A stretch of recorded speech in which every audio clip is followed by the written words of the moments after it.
My name's Noelle Branning. I'm the Lee County tax collector, and Matt Caldwell, your Lee County property appraiser. we are here today to, number one, share a little bit about Florida's property tax system. Two, share about the services our offices provide. Three, talk a little bit about maybe what's on your mind as far as what's coming up in November. And then four, to open it up for questions. So we'll go ahead and get started.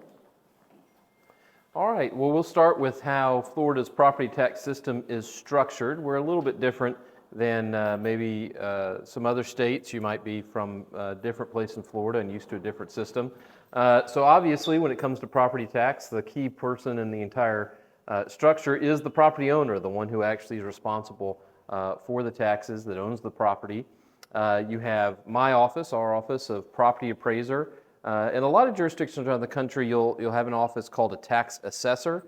They'll actually be responsible for both of these responsibilities. But we split those in Florida into two separate, distinctly elected offices. The property appraiser that determines the value of all the property in the county, essentially maintains the tax roll, so the list and record of all the real property that exists within the jurisdiction of each county and the value assigned to it. You have your taxing authorities. These are the ones that are actually determining what you pay in terms of taxes. They're the ones that adopt the actual tax rate. So that's going to include the county, the school district, the fire board, your city, just depending on where you live and what jurisdictions apply to you. And then, of course, the tax collector, who's charged with actually collecting the taxes that are levied each and every year. All right, so very simply, how do you end up with a tax bill? Well, as we talked about a second ago, our office determines the value. So we review every single property in the county every single year. Our date of value is January 1st. So whenever you come to talk to our office about the circumstances surrounding your property, January 1st is the date that matters, because not only is that our date of value, but as you look at qualifying for exemptions, we'll talk about a few of those in a minute, it's also dependent on January 1st. So the biggest one, the homestead, you have to own the property, reside in the property, claim it as your homestead as of January 1st. If you don't buy the property until January 2nd, you have to wait until the following year to qualify for that exemption, for example. But value minus exemptions, that's your taxable value. Take the taxable value, multiply it by the tax rates, the millage rates. We still use a little bit of Latin, so you got the millage rates, those are the tax rates. Ad valorem taxes, so of value taxes. Your of value taxes plus your non of value taxes, you think, what are those? Everybody in Lee County, for example, pays a non ad valorem assessment for your garbage bill. You, regardless of how much your property is worth, you get charged. I think right now it's about $600, $700 a household for the year for the garbage collection and taking care of all that. All that combined is your total tax bill for the year. As I mentioned a moment ago, January 1st, that's the date of assessment. That's the date that determines all of the questions that our office handles. We work through that process of determining a value for all of the property as of the prior January 1st. We're wrapping that up right now. As you can see, before August 25th, we send out what's called a trim notice, or a truth in millage notice. That goes out to every single taxpayer, and it's going to show you several things. It's going to show you the value that we've determined for the year. It's going to list those exemptions. If you've applied for them, they should be included there. And it's going to include all of the proposed tax rates that the taxing authorities are considering. Local government fiscal year ends September 30th, so they go into their budget hearings the last week of August and into the first couple weeks of September. So on that trim notice, we'll show all their proposed tax rates and then all the times and locations and contact info for each of those local governments if you want to go testify as a citizen at those budget hearings as they consider those rates. When it comes to the first two parts, the exemptions and the value, that's when you interact with our office. And if you have questions or concerns about either of those, that would be the time, as soon as you get the trim notice, to reach out and talk to us and discuss the concerns that you've got. Matt, I have a question for you. So will the trim notice show just the ad valorem taxes when we talked about our tax bill calculation? Yes, it will only reflect the ad valorem taxes. The truth in millage, as you could infer, just deals with the millage rates. The non-ad valorem assessments are adopted as part of that budget process, but they're not based on the value of your house. They're not subject to any of the exemptions. So they're just part of their regular budget adoption, and then that gets sent directly, maybe through our office sometimes as we manage for particularly the smaller districts to save them in terms of the management. But ultimately all of that then goes to the tax collector's office before October. As I mentioned a second ago, after you get the trim notice, that's the time to contact us. You always have the option of an informal conference, not just because I'm a nice guy, but that's your right under Florida law. But I think you will find if you do come to work with our office, we try to resolve all taxpayer concerns. During last year's trim season, we dealt with, I want to say, right around 35,000 constituent interactions. Sounds like a lot, but we have 570,000 parcels in Lee County. We're one of the largest parcel counts in the country. So still feel pretty good about that. And we resolved the vast majority of those concerns. However, we can't resolve all of them. Sometimes we just disagree about the circumstances. And so you also have the right to file an appeal with the Value Adjustment Board. That puts you in front of an independent board that's made up of 2 county commissioners, 2 school board members, and 2 citizen members. And they hear the appeals. You can appeal any question regarding your property. Most of the time they deal with value difference of opinion. You feel like it's worth typically less than our office has concluded. But you can also appeal your qualification for an exemption if we denied your homestead exemption or your ag classification or something in that vein and you feel like we should have approved it. Those are all available to go before the Value Adjustment Board. Again, for scale, we had about 4,200 appeals filed last year, and of those, we only ended up going to hearing on about 200. We resolved about 4,000 of those even before the hearing was scheduled, just working through the different questions. Some properties are more difficult, honestly, than others. We've got a wide variety of properties in Lee County, and we aren't necessarily going to get everything exactly the best we can every single time, and so it gives us an opportunity to work a little bit harder on it. All right, so I do all that work. Those appeals, they can go throughout the calendar year after October 1, and then they get applied retroactively depending on the outcome. But basically by that early October, I take all that work and hand it off. That's right. So the tax roll, once it is certified as complete, and we know that all the final hearings with the local taxing authorities have been held, then the tax roll is passed to my office, the tax collector's office, where we verify the data, and then we are required to mail bills on or before November 1st. If you receive your bills electronically or you go online, sometimes we actually have that tax roll open for collection just a few days before November 1st. We are required to mail these bills, and then the tax year, we start collecting in November. In November, you have a 4% discount if you pay then. In December, there's a 3% discount. In January, it's a 2% discount. In February, it's a 1% discount, but the taxes are actually due in March. What we do with this year-round is while we're collecting the taxes, this is the year-round funding for all of the taxing authorities. So for the county or for the school board or whatever that may be, when we collect the taxes that are due, we distribute those funds to the taxing authorities. So last year we distributed approximately $2.3 billion back to the taxing authorities, which is what they are setting the rates on to really fund their operating budget to provide the services that we all count on every single day. You can see from this graph where those distributions lie, mostly with the school board and Lee County, but this is contained in the impact report if you don't have one or if you want to grab one on the way out, so you can take a look at where those tax dollars are going. Matt, you want to tell us a little more about your office? Sure, let's go for it. So I mentioned exemptions a minute ago, and right here at the top is, of course, the biggest and most important one for any property owner. It's your homestead exemption. If you haven't gotten that yet, you need to get on it as soon as you can. It's an enormous tax advantage.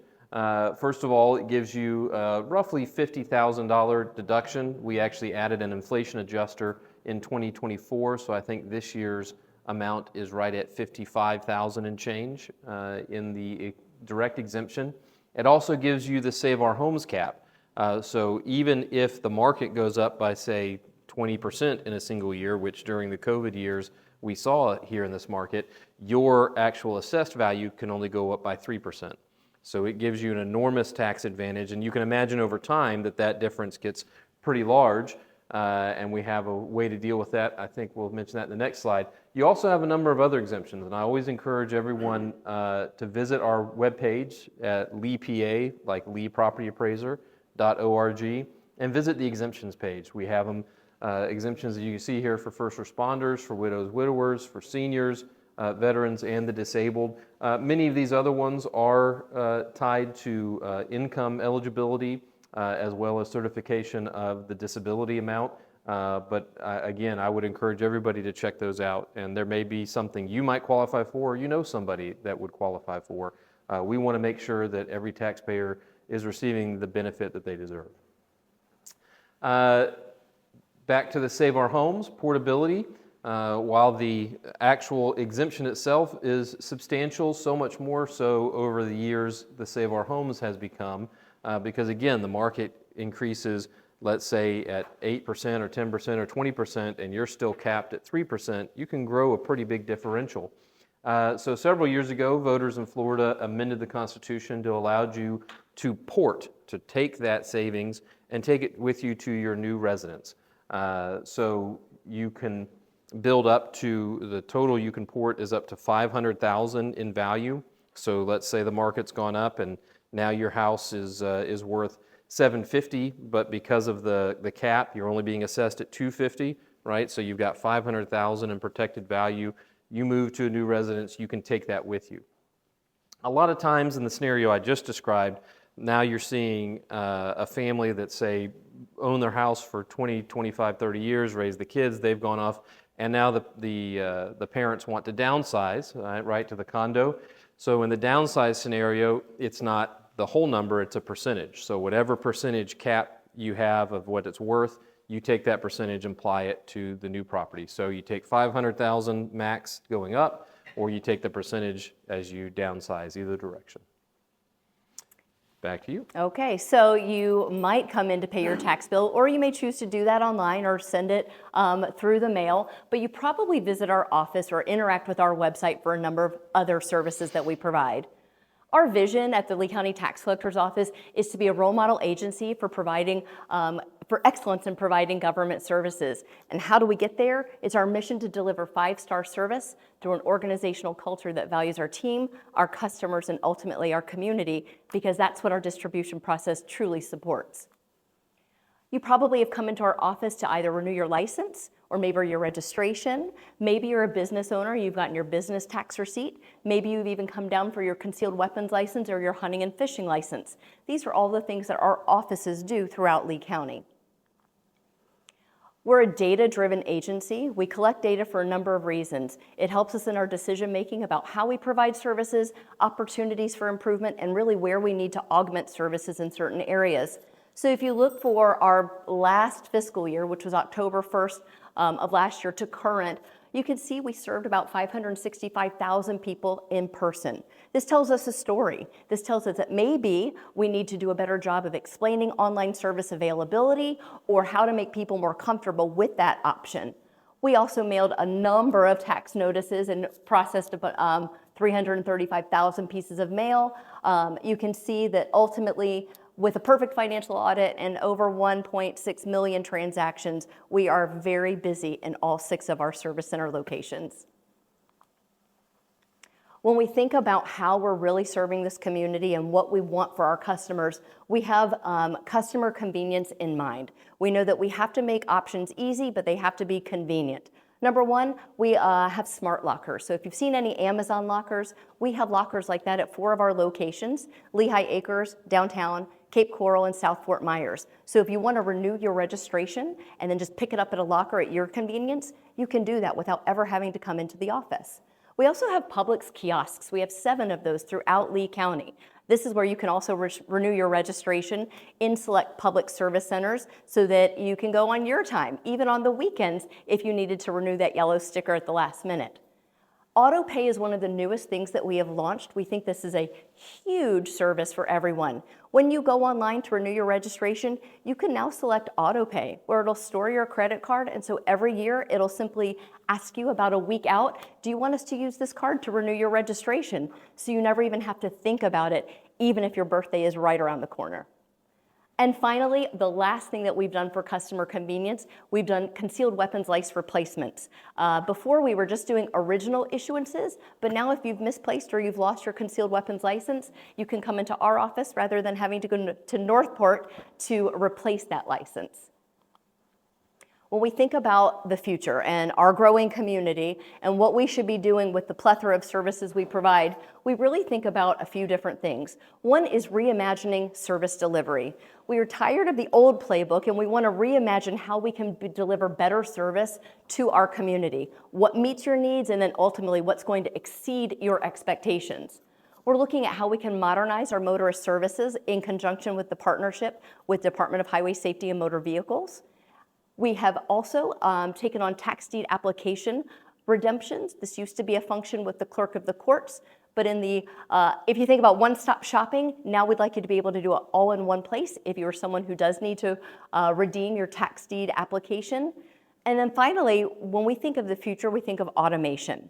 And I don't mean automation meaning replacing people. I mean using automation to help our processes move more quickly so we can use people to interact with people, because that's really the most important thing. For us to deliver 5-star service, maybe we don't have to do so much manual in the background. We can utilize technology to help us with that so that our team who loves serving our community is there to help every single one of you who walks through the door. We would love for you to connect with us. If you don't already, you can follow us on Facebook, LinkedIn, or Instagram. But we also have an external newsletter if you want to receive that to hear about what's happening in our office and what's coming up. But Matt, let's talk about property tax amendment. Before we open it up for questions, maybe we could just talk about what is the amendment proposing, and then I can talk about what the responsibilities are that continue to exist until we know what happens in November. Sure. So you've probably heard a lot about property tax proposals, different reform ideas over the last several years. It's been a big conversation with the legislature and the governor. They ultimately put forward a package that you will see this November on your ballot. First thing to remember is I get this constant question, why are we always voting on property tax? When you go back to the 1968 Constitution, Florida's had several constitutions over the year, but the one we're operating under now was developed in '68. One of the major political agreements that was struck was that local governments would be the sole user of property tax. Before '68, the state had property taxes that they levied from Tallahassee to fund state operations. They no longer were going to do that. It was going to be reserved for locals only. But in terms of protecting that local authority, the Constitution also prevented the legislature from changing property tax rules year to year, year to year. So the only way that the property tax structure can be changed is by the voters of Florida through the Constitution. I think it's an important part to remember why this comes before you with rather detailed proposals, but ultimately it's in your hands as voters. The amendment itself proposes to do several things. First, in 2027, immediately, it would increase the current homestead exemption from the $50,000 plus the adjustment for inflation up to $150,000. And that is something that I think universally has been embraced by folks across the spectrum simply because of inflation. So we went to $50,000 back in 2008, and if you look at inflation over the last 18 years, just to keep up with that dollar cost value, getting up somewhere north of $130,000, $140,000 would make sense in terms of restoring the value of the actual dollar moving forward. Now, what it also does is then in 2028 moves that to $250,000. And so that's really the big new proposal. That's a much larger shift in terms of where the homestead exemption has been since we originally adopted it in 1934. And is really the much bigger policy piece of what's being put forward. You do have two other main pieces. One is that Currently, non-homestead properties, so we talked about how Save Our Homes and your homestead has a 3% cap on assessed value growth. Everyone else gets a 10% cap. So even if you own a commercial plaza, if the market goes up by 20%, you still only go up by 10%. So you still get a savings difference. Non-commercial doesn't have any portability with it, so it's really just a savings for your spot. This amendment would move that from a 10% cap to a 5% cap. So it would lower the rate at which commercial property assessment could grow. Probably the other big one to mention is there's a piece of it that would prevent new residents starting after January 1st from getting the expanded benefit for 5 years. A bit of legal controversy about that, whether that's enforceable under state or under federal equal protection provisions. That won't play out until if and when the amendment passes and you see whether someone wants to litigate that specific piece. And as far as what your responsibilities are today, you're going to receive a tax bill in November. So even if this amendment does pass in November, you're still responsible for the tax bill in full for this year because that's for the 2026 taxes. None of what the amendment is proposing will show up until your November 2027 tax bill. Yep. So now let's open it up for some questions. What questions do you have? Hi. I have a quick one just to touch on what you said. So there's a 5-year gap for new residents to Florida? If you move and buy property after January of 27, you would have to wait 5 years. Is that just to limit people from coming in? Yeah, blowing in all at once. Yeah. The contra argument on the legal question, I'm not an attorney. I was in the legislature, so I get picked on a little bit because I got to write laws, even though I'm not an attorney. But we aren't able to make people wait 5 years to establish residency or to exercise their right to vote or to get a driver's license or all of those other common things. So I think the majority of the legal analysis has said that if it does pass, it will get litigated, that piece, and the U.S. Supreme Court would probably throw it out. Yeah. On that same topic, do you need 5 years of residency or 5 years of prior homestead exemption? Well, the way it's actually written is if you can get in and purchase your property before January 1st of 27, you will qualify. So as I mentioned before, like for this year, you had to have owned your property as of January 1st of 26 to be homesteaded for the 26 tax year. However, the way it's worded, you would be exempt from the 5-year restriction as long as you own your property and intend to homestead as of January 1st of 27. So you would have all of 26 to buy property and still get in to the old pool, so to speak. Yeah, you wouldn't have had to be homesteaded. You just had to have owned a piece of property and established residency through all the indicators, driver's license, register to vote, whatever it may be, in 2026. Meaning you would be eligible to be homesteaded at January 1st of 27, having owned a property, been a resident, and established a homestead. Anything else a job in the future? We will stick around if you have additional questions. So something we would love is some feedback. We collect data. We love to hear if you feel like you learned something new about our offices today or if this information was helpful. So if you don't mind scanning this QR code to give us some feedback, we'd be super grateful. But Matt and I will hang around if you have any additional questions or questions specific to your properties. Yeah, Thank you so much for being here today. Yeah, great group. Appreciate it.